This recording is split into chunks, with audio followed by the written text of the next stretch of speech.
যুক্তরাজ্যের home office জানিয়েছে এখন থেকে ডাইভার্সিটি ইনক্লুশন বিশেষজ্ঞরা স্কিলড ওয়ার্ক ভিসায় দেশটিতে কাজের সুযোগ পাবেন।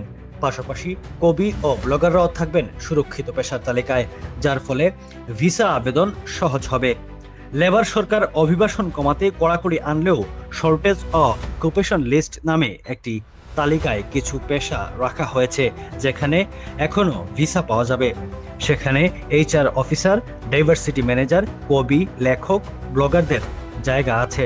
তবে সমালোচকরা বলছেন এই পেশাগুলো না রেখে ডাক্তার, ইঞ্জিনিয়ার, উদ্যোক্তাদের বেশি সুযোগ দেওয়া উচিত, যারা দেশের অর্থনীতিতে সরাসরি অবদান রাখতে পারেন। আগামী 22 জুলাই থেকে অনেক পেশা ভিসার যোগ্যতা হারাবে, কিন্তু এই তালিকার পেশাগুলো 2026 সালের ডিসেম্বর পর্যন্ত চালু থাকবে।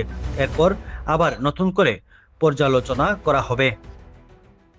Running a restaurant but struggling to get noticed? We're Currywalla Media. Your free consultation today. Let's get your restaurant the attention it deserves.